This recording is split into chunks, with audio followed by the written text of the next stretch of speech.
Hi, I'm Chris Favre. I'm the web content manager for CFE Media and Technology, and I'm here today with Lance Gilbert, the managing partner of Net Results Group. Net Results Group is a recent winner of the Plant Engineering Product of the Year MVP award for the MRO3i, a cloud-based master data management software. It's a great honor for Net Results Group to take this top honor in a very deep and very versatile field of great products. So congratulations to Net Results Group, first of all. Thanks, Chris, and I appreciate the introduction. I'm looking forward to our chat today, and I'm very proud of our team at Net Results Group for all the effort and work that they put into this product, not just the Mhm. product itself, but the database behind the product, which really makes it more valuable. Yeah, and very well said. And Net Results Group, as I understand it, it has a major emphasis on asset management and data governance, and how to use that to improve MRO. So I guess we'll start off with this. Like, what is the relationship as Net Results Group and you see between strong quality data governance and developing a critical and sustainable plant reliability strategy? Sure. So, in terms of having a reliability strategy, when we're looking at reliability, we're looking at the assets and the production lines of corporations, manufacturing plants, oil and gas, different industries. And those assets are critical for running the production lines or Mhm. whatever they're trying to process.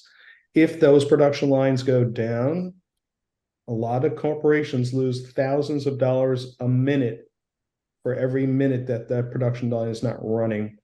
And so Mhm. by having the proper data governance and proper MRO material descriptions, data standardizations, it enables you to maintain those assets, those critical assets, and keep uptime as fast as possible. So you don't have the issues that you're going to experience from major downtimes, unplanned outages, etc. And in order to do that, by having a reliability strategy, knowing what your assets are and what they're made up of, what parts that are associated to those assets, it makes sure that your reliability strategy is really sound because you could be making bad strategic decisions, not knowing what are the parts, what are the supply chain relative to those assets that are critical to making sure that you can keep those assets running efficiently and running to the point where you're not going to have any downtime. Yeah, absolutely. And that's something I know that's been a major issue for manufacturers since time immemorial, but it's just till recently that data, can really help inform it in a very strategic and smart way. And do you think that robust quality and standardized data can impact the bottom line? And if so, how? Absolutely. In fact, we've had many case studies where our team has gone in and standardized and cleansed and enriched data, but that's only part of it. The big part is really the ongoing governance of that data standardization.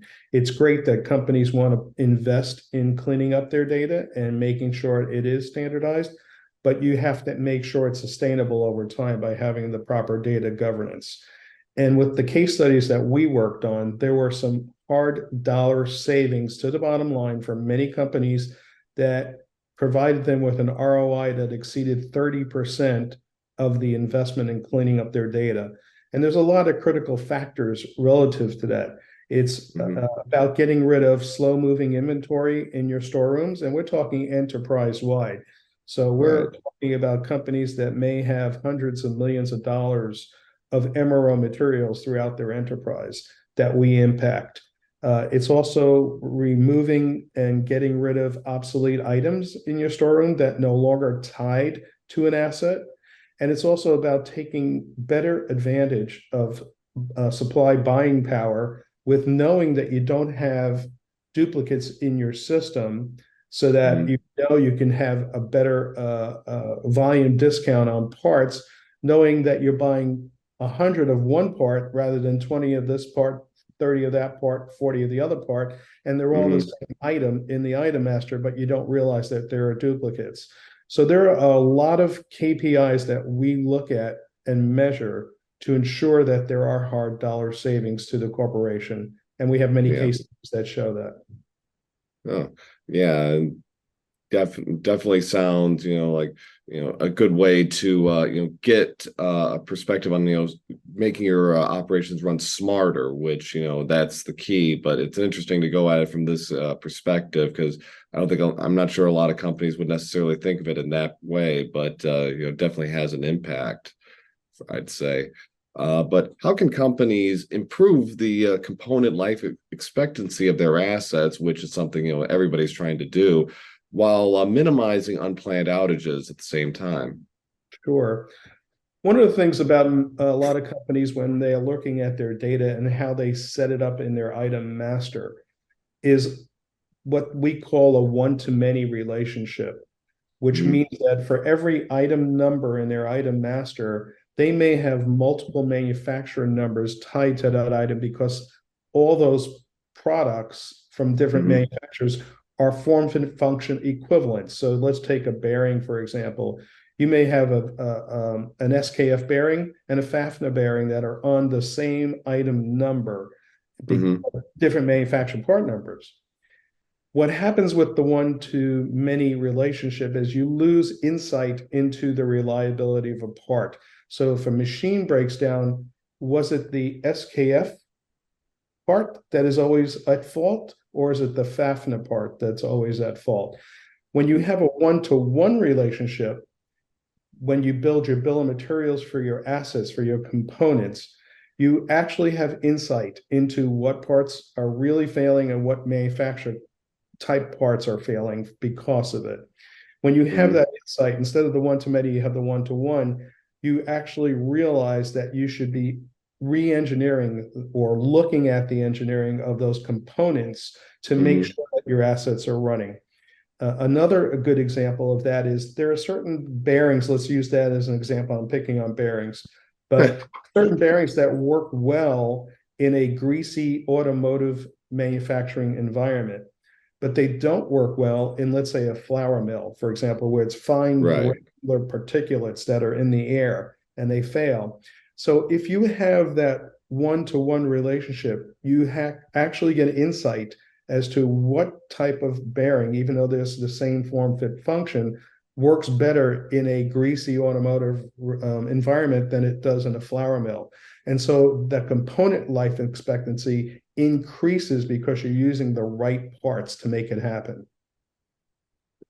And you have the data behind the scenes to, give you that information as well as, the specifics and the hows and the whys to, really inform the people behind that data, correct? That's correct. We do. We maintain that and we maintain it by industry as well. So, well, speaking of the people who benefit from those data, who are those stakeholders who would benefit the most from the standardized data? And what are the value drivers that are directly impacted as a result? Sure. So a lot of our stakeholders vary depending upon the culture of the organization, but it goes all the way to the C-suite down to the maintenance and engineering levels. So different tiers. From the C-suite perspective, even the CFO, it's financial performance, it's smart investments, making sure that they're getting the best bang for their dollar on what they're Hmm. investing in parts. It's also in terms of understanding the inventory and making sure that there isn't inventory unaccounted for. There's some Sarbanes-Oxley or internal and external audit issues from the C-suite's perspective, because a lot of times parts leave the storeroom, are never used, and they don't find their way back into the storeroom. They're sitting in the maintenance person's locker. They're sitting on the Hmm. floor of the plant, and they're unaccounted for. So what they're doing is they're not showing the true level of assets within the organization or undervaluing the company. With a chief procurement officer or anybody in the purchasing organization, it's a lot of data to analyze procurement analytics and making sure that standardized data helps you accomplish that. It's looking at it from an enterprise perspective, what you're buying across the enterprise rather than on an individual plant, or it's looking at it within the plant across various storerooms, but making sure you're getting the best data analytics from your procurement side that you can. From the maintenance perspective, it's again making sure that you can get that machine up and running as fast as possible. We know that 25% of a maintenance person's time is wasted during the day looking for the right part in the storeroom. And that, if on an 8-hour day, that's 2 hours right there that's wasted. It's also a lot of times they walk out of the storeroom with the wrong part and have to return and find the right part. So there's a lot of value drivers within the different aspects of the organization that we look at. We also work with our clients, and again, we measure these value drivers through certain KPIs to make sure that they're getting a better strategic plan out of their data. Well, and that actually segues very nicely to my next question, which is, okay, so everything is in place and the company's ready to go, but how should companies develop that reliability strategic plan for their plans? What are some best practices that will help them get on the right path right away? You usually want to start, and again, I'm going to paint a picture here with the data, making sure that the data is standardized and governed correctly. If you think about a reliability strategy think of it as a pyramid, if you will, where the top of the pyramid is the strategic aspects of your reliability strategy. Working your way down, there's a little bit more tactical to get to those strategies. But if that pyramid is the foundation of that pyramid is cracked, it's not working well, which is the data, that whole reliability strategy really falls. It collapses. So to build a good reliability strategic plan, you really need to start with understanding the data of your assets, the data of your parts that make up your assets, so that you can make informed decisions. Once you get to that data standardization, you take that and you assign it to the assets. You create your bill of materials. Once you create your bill of materials, you also assign criticality codes to certain components to make sure that your supply chain can handle anything that goes down that may take 2 weeks, 2 months, 2 years to get another part versus going across the street to a Granger and picking up a common part. And so when you build that criticality codes into the system, then you're starting to build that whole strategic reliability plan, and you're going to grow it all the way to the top of the pyramid. Oh, that makes sense. And the idea of a pyramid, is a tried and true method for so many other strategic plans. So it makes sense. You could build one, for data governance and plant reliability. So finally, I wanted to ask why why is it important that the MRO buyer and supplier work hand in hand? I mean, perhaps it seems self-evident, but perhaps you can explain some special insights on what makes that relationship work so well. So the buyer, it really leads the charge in a sense. The supplier is reacting to what the buyers want. The buyer is making specific decisions they're getting input from the line folks as to what works best for their assets. Then the buyer's going to create an analysis to figure out what's the best purchasing power to get what those line folks need.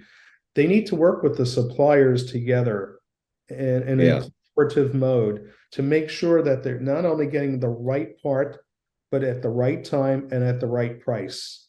And making sure that the supply chain can handle the demand based upon what those assets are telling them need to happen in terms of replacement of components, wear and tear of components, timing of components. Are they doing their regular analysis, FEMA analysis, a regular analysis on the machines, operation analysis, and what oil and lubrication routes are being done correctly? So there's a lot of feedback, and the supplier needs to understand from the buyer's perspective how that all takes place in the plant, in the factories themselves, in the production lines, so that they can be very prepared to react to the demands of the buyer. Yeah. No, it totally makes sense. It's a definite feedback loop, the two sides working hand in hand with one another. So, what one side learns, the other side will benefit from, and vice versa. But the bottom line to all that is the data. The buyer needs the right standardized data to help him or her create that whole model, if you will, to understand Mhm. how the procurement with the supplier can work very beneficially for both of them. Data rules all. It does, and it gives you the insights that you need. If you don't have the right data, you're making poor decisions. Absolutely. And that's definitely a theme I've been hearing the last couple of years, particularly as, all these models start to come together. So, that was very helpful. So, well, thank you very much, Lance, for sharing your insights today. And congratulations once again on MRO 3I winning the MVP award for Plant Engineering Product of the Year. Thank you, Chris. And thanks to Plant Engineering for recognizing our product as well. Yes, absolutely. So thanks again to Lance Gilbert, and I'm Chris Favre, Web Content Manager for Plant Engineering and CFE Media and Technology. So thanks all, and thank you again, Lance, for this interview. Appreciate it. You're welcome, Chris.